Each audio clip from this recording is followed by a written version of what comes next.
क्या आपने कभी 9 साल का बच्चा देखा जिसको ब्लड प्रेशर का मसला हो? मैंने रिसेंट एक बच्चा देखा, उसका ब्लड प्रेशर था 150/90, 150/90 उसका ब्लड प्रेशर है। 9 साल का बच्चा है। उसका वेट देखते हैं तो ये मैं आपकी तस्वीरें स्क्रीन पे आ जाएगी। उसका वेट है 74 केजी, ओबेसिटी है, मोटापा बहुत ज़्यादा है। उसके साथ-साथ देखते हैं तो उसके इंसुलिन रेजिस्टेंस के साइन्स होते हैं, जो हमारी गर्दन पे हाइपर पिगमेंटेशन होती है, वो आने शुरू हो गए हैं। वो सारी आपको तस्वीरें आप देख सकते हैं। अगर ये बच्चा अपनी ज़िंदगी इसी तरह गुजारता रहा, मोटापा उसको पहले है, ब्लड प्रेशर उसका इतनी छोटी एज में जो उसको 50-55 में मसले आने चाहिए थे, वो 9 साल की उम्र में ब्लड प्रेशर उसका बढ़ने लगा है। तीसरा नंबर पे उसको आने वाले टाइम में शुगर, इंसुलिन रेजिस्टेंस है, तो शुगर 2 कदम पे खड़ी है, शुगर भी हो जाएगी। और इससे आगे थोड़ा-सा बच्चा आगे जाएगा, अगर यही सेम पैटर्न रहा तो उसके दिल की बीमारियों के चांसेस बहुत ज़्यादा बढ़ जाएँगे।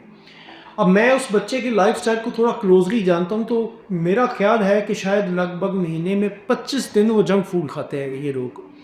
कभी शवारमा, शवारमा नहीं तो बर्गर, बर्गर के कभी चिप्स, कभी फ्राइज़, कभी जो भी आप पकोड़े, समोसे, नान, जो बाहर की जितनी भी चीज़ों के आप नाम लेते हैं, वो सारी चीज़ों के साथ-साथ हम कोल्ड ड्रिंक ऐड करते हैं, तो पूरा हम एक मील के तौर पे बच्चा इसको एन्जॉय करता है। और पेरेंट्स इसको अलाउ करते हैं कि वो बस इसी तरह से खाते हैं।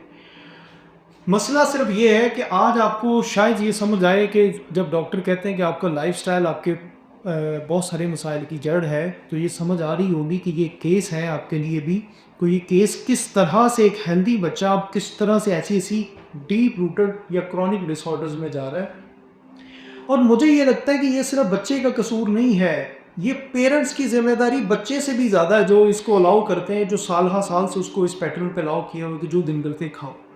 अगर घरेलू थोड़ी-सी आसानियाँ हो, रिस्क में फराबानी हो, तो उसका ये मतलब नहीं है कि जो बच्चे का दिल करेगा वो बच्चा वो खाएगा, जो आसानी होगी, उसका जिस चीज़ को दिल किएगा सुबह, दोपहर, शाम, वो सारी वो बाहर वाली चीज़ें खाएगा। और अगर ये बच्चा इसी तरह से रहा तो कल को पेरेंट्स कहेंगे कि जी ये कोई सीरियस मसले में चले गए, हम क्या करें?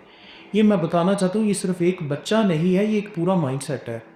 पेरेंट्स को ये मैं स्पेसिफिकली आपको ये कह रहा हूँ, ये पूरा माइंडसेट है कि आपको अपनी भी सेहत का ख्याल रखना और अपने बच्चों की भी सेहत का ख्याल रखना। और एट द एंड मेरी इस बच्चे के वालिदैन से सिर्फ यही एक रिक्वेस्ट थी कि अगर आपने इस बच्चे का आज लाइफ़स्टाइल को इम्प्रूव नहीं करते, इसको लाइफ़स्टाइल इसका इम्प्रूव करें, इसकी डाइट कम करें, एक्टिविटी ज़्यादा करें। इसको जितना ऑलरेडी खा रहा है बच्चा, ये ओवरलोडेड के प्रॉब्लम्स हैं, ज़्यादा खाने की वजह से मसाइल आए हैं, कम खाने की वजह से नहीं है। हमारे सोसाइटी में 2 एक्सट्रीम है, या तो बच्चे कम खाते हैं तो उनका वेट नहीं बढ़ता, ज़्यादा खाते हैं तो वो पता नहीं कहाँ पे हम पहुँच जाते हैं। तो इसलिए पेरेंट्स से एट द एंड आखिरी फिर मेरी यही रिक्वेस्ट है कि अपने बच्चों की भी ज़िम्मेदारी खुद फ़ील करें। बच्चा आपका 9 साल का बच्चा इस काबिल नहीं है कि वो सोच सके कि मेरे लिए क्या बेहतर और क्या बेहतर नहीं है।